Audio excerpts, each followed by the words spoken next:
ये जुक की तरह हमें मतलब ये हमारा खून चूसने के लिए लगी है श्राइन बोर्ड।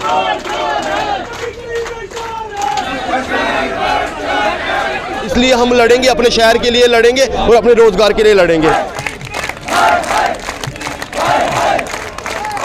और इत्थे मरना भी कि जो ये श्राइन बोर्ड यहाँ पे गंडोला रोड पे लगाने जा रहा है, ये हमारे लोग बर्दाश्त नहीं कर सकते।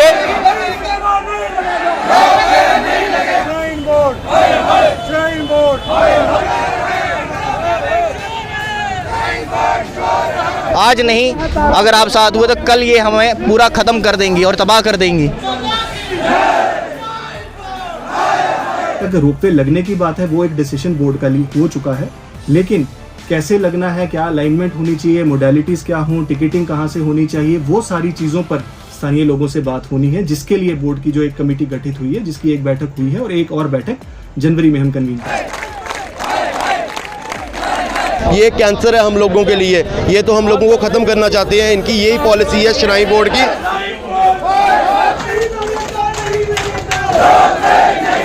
दूसरी तरफ हमारे ही पेट में लात मार रहे हो। आप कटरा को बाइकआउट कर रहे हो, आप पूरे कटरा को बाइकआउट कर रहे हो।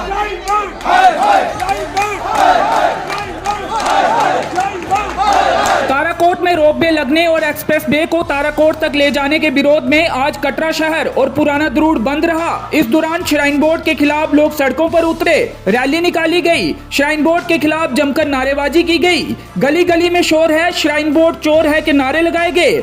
प्रदर्शनकारियों ने करीब 4 घंटे तक एशिया चौक में धरना दिया। इस दौरान यातायात पूरी तरह से बंद रहा। श्राइन बोर्ड के सीईओ अंशुल गर्ग के आश्वासन के बाद लोगों ने अपने प्रदर्शन को वापस लिया। अंचित शर्मा की रिपोर्ट। फील्ड पर हम कोई भी काम आगे नहीं बढ़ाएंगे, कोई भी डॉक्यूमेंट्री प्रोसीजर को हम आगे नहीं बढ़ाएंगे जब तक हमारी बोर्ड के जो द्वारा गठित कमेटी है उनके साथ स्थानीय लोगों की बैठक ना हो।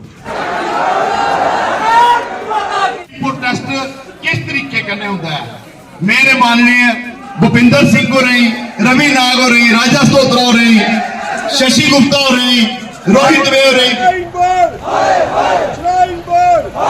हम इसका जो ये 200 करोड़ का टेंडर जिस ठेकेदार को इन्होंने दिया है, हम उसको काम नहीं करने देंगे।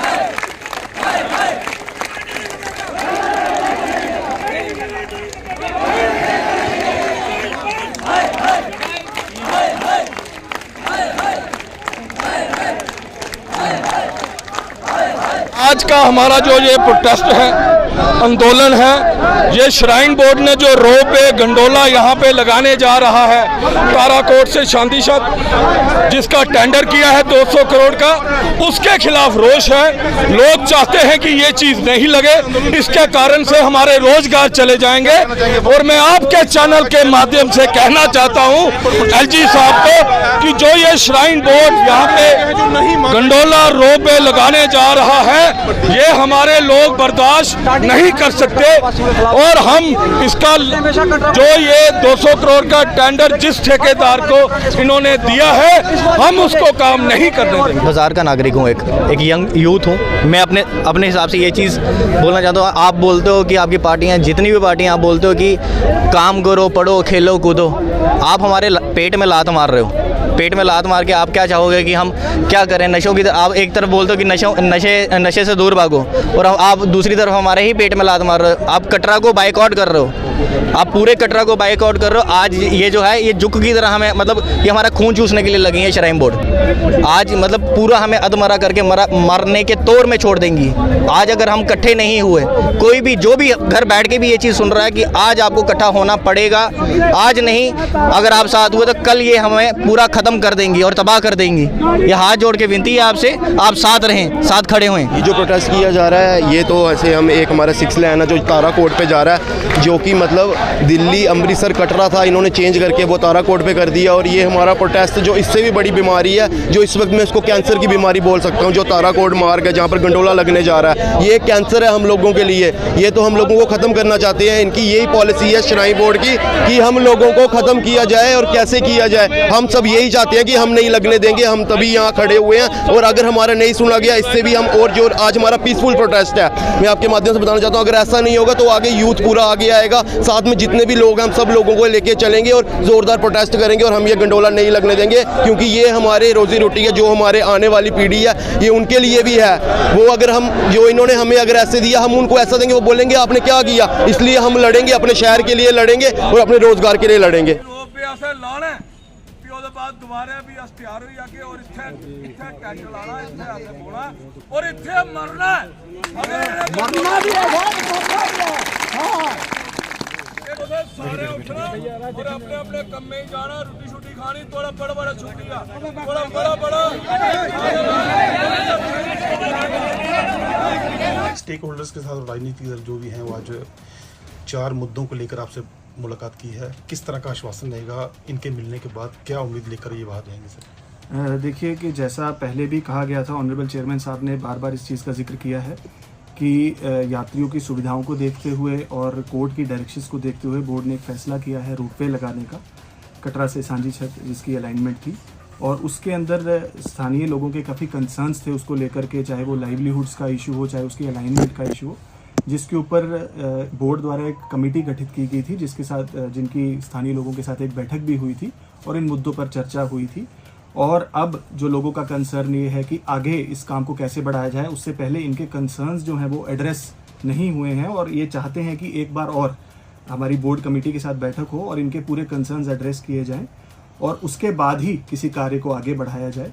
तो आज जो हमारी बात हुई है उसका यही एक कंक्लूजन है कि जैसे ही हमारा जो ये ईयर एंड रश, जब ये जो हमारा न्यू ईयर रश रहता है, उसके बाद जनवरी में हम एक बैठक फिर से सभी स्थानीय लोगों के साथ बोर्ड की कमेटी को हम दोबारा निमंत्रण देंगे ताकि इन सभी के कंसर्न्स जो हैं वो अच्छे से उन पर बात हो सके, डिसीजंस हो सके और उसके बाद ही फील्ड पर कोई कार्रवाई जो है रोपवे की आगे बढ़ाई जा सके। सर, आज जो प्रोटेस्ट रहा है उसमें ये कहा गया कि गंडोला नहीं लगना चाहिए जितने भी मजदूर थे, तो बोर्ड का इस पे क्या टेक है? देखिए, बोर्ड ने एक फैसला किया है गंडोला लगाने का और उस फैसले के पीछे जैसे मैंने पहले भी कहा 2 कारण हैं। पहला, जो बहुत से जो हमारे सीनियर सिटीजन्स हैं, मेडिकली अनएबल जो पिलग्रिम्स हैं या स्पेशली एबल्ड पिलग्रिम्स हैं, बहुत सारे जो यात्रा नहीं कर पाते हैं।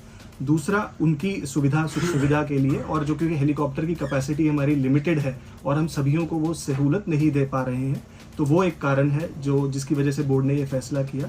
दूसरा, जो ऑनरेबल सुप्रीम कोर्ट द्वारा सेंट्रल एम्पावर्ड कमेटी गठित हुई थी उसकी एक इम्पॉर्टेंट रिकमेंडेशन है कि ऑल्टरनेट सोर्स ऑफ मीडियम, क्योंकि जो घोड़ों की संख्या है उसके अंदर भी कंट्रोल करने के लिए एनजीटी ने कहा है, रेगुलेट करने की बात हुई है, तो एक ऑल्टरनेट कन्वीनियंट मोड जो है पिलग्रिम्स के लिए उसको देना बोर्ड की जिम्मेदारी है। इन 2 जो बैकग्राउंड बातों के मद्देनज़र ही ये फैसला लिया था। तो जहाँ तक रोपवे लगने की बात है वो एक डिसीजन बोर्ड का हो चुका है, लेकिन कैसे लगना है, क्या अलाइनमेंट होनी चाहिए, मोडालिटीज़ क्या हों, टिकटिंग कहाँ से होनी चाहिए, वो सारी चीज़ों पर स्थानीय लोगों से बात होनी है, जिसके लिए बोर्ड की जो एक कमेटी गठित हुई है, जिसकी एक बैठक हुई है और एक और बैठक जनवरी में हम कन्वीन करेंगे। सर, एक्सप्रेस हाईवे और इसी के साथ जीमैक्स कंपनी के जो कार्ड ब्लॉक को लेकर बात की गई है, उसके बारे में किस तरह से? देखिए, एक्सप्रेस वे पे जो लोगों का कंसर्न्स हैं, पहले भी इन्होंने कमेटी के सामने भी रखे थे कि जो इंटरमोडल स्टेशन है वहां पर शायद एक्सप्रेस वे टर्मिनेट होना चाहिए और उसके बियॉन्ड कटरा को बाईपास करते हुए शायद लोगों की एप्रीहेंशंस हैं कि लोग शायद डायरेक्टली ताराकोट की तरफ आगे बढ़ेंगे या स्थानीय लोगों का रोजगार अफेक्ट होगा। उसके अंदर एक एश्योरेंस जो मैं देना चाहूँगा वो ये है कि बोर्ड ने ताराकोट पर कोई भी पार्किंग फैसिलिटी कंसीव नहीं की है और ना ही आगे में बोर्ड का ऐसा कोई विचार है। तो अगर आप एक्सप्रेसवे या रोड जहाँ से भी जाती है, लोगों को पार्किंग की फैसिलिटी सिर्फ इंटरमोडल स्टेशन में ही रहेगी और उसके बाद उनको अपने अपने तरीके से जो है यात्रा मार्ग की तरफ प्रस्थान करना होगा, जिस भी यात्रा मार्ग को की तरफ वो बढ़ना चाह रहे हैं। दूसरी चीज़, एक्सप्रेसवे या highway national highway authority of India का मुद्दा है और उन्हीं की देखरेख में ये सारा काम चल रहा है। तो मैं समझता हूँ कि जो appropriate authority in the government है, एसडीएम साहब के थ्रू ये रिप्रेजेंटेशन उन तक पहुँचे और उसके ऊपर कुछ फैसला लिया जाए। हाउएवर, क्योंकि बोर्ड की कमेटी में हमारे डिविजनल कमिश्नर साहब भी रहते हैं, तो मैं समझता हूँ उनके सामने भी इस मुद्दे के ऊपर बात हो सकती है ताकि अप्रोप्रिएट अथॉरिटी इसके ऊपर कुछ फैसला ले सके। जीमैक्स को लेकर सर? जो घोड़ों के ब्लॉक या अनब्लॉक का कुछ सवाल है, उसके अंदर इन लोगों की जो सभी स्टेक होल्डर्स की बात पे हमने ये फैसला किया है कि जो हमारा SOP है कि क्या पेनल्टीज लगनी चाहिए, कार्ड कब ब्लॉक रहना चाहिए, क्या प्रोविजंस होने चाहिए, उसको हम दोबारा से रीवर्क करेंगे और एक नई पॉलिसी बनाएंगे सभी लोगों से बात करते हुए। और फिलहाल जिन लोगों को ऐसा लगता है कि कुछ जो उनके ओवर चार्जिंग की वजह से या किसी और वजह से जिनके कार्ड्स ब्लॉक हुए हैं, तो उनको एक वन टाइम रिलैक्सेशन के लिए भी हम कंसिडर करेंगे, ताकि एक हफ्ते के अंदर अंदर उनको भी एक बार दोबारा मौका मिल सके। और मैं अपील भी करना चाहूँगा हमारे सभी स्थानीय लोगों से, सर्विस प्रोवाइडर से, कि यात्री के इंटरेस्ट को हम सबसे पहले देखें और आगे हमारे को ऐसा मौका ही ना आए कि हमें किसी भी तरीके की वायलेशंस या पेनल्टीज की तरफ जाना पड़े। और हम जो नोटिफाइड रेट्स हैं और जो कोड ऑफ कंडक्ट जो हम अज्यूम करते हैं कि अब यात्रा मार्ग पे सभी का रहेगा, हम सभी उसको फॉलो करें। सर, यात्रा 10% का रिकॉर्ड टूटा है, 2022 का रिकॉर्ड टूटा है। क्या कहेंगे कितनी ज़्यादा फैसिलिटीज़ हैं जो बढ़ाई है श्राइन बोर्ड ने, जिसकी वजह से जो यात्रा है लगातार बढ़ रही है? देखिए, मैं हमारे सभी स्थानीय लोगों का, कटरा के सभी निवासियों का शुक्रिया भी करना चाहूँगा, बधाई भी देना चाहूँगा, क्योंकि ये जो है एक कोऑर्डिनेटेड एफर्ट है, एक मिलीजुली अप्रोच है। क्योंकि जब भी कोई यात्री चाहे जिस भी मार्ग से आ रहा हो, चाहे वो जहाज से आ रहा है, चाहे रेल से आ रहा है, चाहे रोड से आ रहा है, तो सभी सर्विसेज को अवेल करता करता वो भवन तक पहुंचता है। वो चाहे ट्रांसपोर्ट की सुविधा हो, चाहे वो स्थानीय दुकानों की बात हो, होटलेरीज की बात हो, हमारे सर्विस प्रोवाइडर्स की बात हो, तो हम सभी का एक कलेक्टिव एफर्ट, एक कलेक्टिव फेस है जो यात्री को सेटिस्फाई करता है या उसको परेशान करता है। तो मैं समझता हूँ ये एक ट्रेंड इस बात को दर्शाता है कि हम एक सही दिशा में इकट्ठे एज अ टीम आगे बढ़ रहे हैं। और मैं कोशिश करूंगा और उम्मीद भी करूंगा ये कि आगे आने वाले समय में भी ये सिलसिला बरकरार रहे और आगे आने वाले समय में ये यात्रा रिकॉर्ड जो 2012 या 11 में देखा गया है कि 1 करोड़ 4 लाख तक भी यात्रा गई थी, तो उससे भी आगे हम अगले साल तक पहुंचे। और माता रानी से मेरी यही काम। सर, मजदूरों का कहना है कि जो उनको परेशानियां आ रही हैं उनको लेकर SDM साहब के पास कुछ अथॉरिटी दी जाए, ताकि जो चक्कर उनको बोर्ड के लगाने पड़ रहे हैं वो ना लगाए। तो उसको लेकर क्या करेंगे आप? देखिए, ऐसा है कि ये जो society for prevention of cruelty to animals, SPCA हम इसको कहते हैं, उसके अंदर SDM साहब उसके वाइस चेयरमैन है और उसी के पास पावर है टू रेगुलेट जो पोनीज हैं जो प्लाई करती हैं और जो पोनी ऑपरेटर्स हैं। बोर्ड सिर्फ फैसिलिटेट करता है उनकी रेगुलेशन जब वो ट्रैक पे प्लाई करते हैं। तो ये दोनों बड़ी डिफरेंट रिस्पॉन्सिबिलिटीज हैं और हम उसी रिस्पॉन्सिबिलिटी के दायरे में ही काम करते हैं। हाउएवर, अगर SDM साहब को उनको अप्रोच करना इजी है तो हम आपस में बात करके इस प्रोसेस को और सिंप्लीफाई करने की कोशिश जरूर कर सकते हैं। तो शैल बी कंसीडर कि इसको अधर कर दिया गया है जो रोपवे है आज के बाद, जब तक कोई कंक्रीट मीटिंग बोर्ड और स्टेक होल्डर्स के बीच में नहीं हो जाती? जी बिल्कुल, मैंने यही कहा कि जब फील्ड पर हम कोई भी काम आगे नहीं बढ़ाएंगे, कोई भी डॉक्यूमेंट्री प्रोसीजर को हम आगे नहीं बढ़ाएंगे जब तक हमारी बोर्ड के जो द्वारा गठित कमेटी है उनके साथ स्थानीय लोगों की बैठक ना हो। Thank you.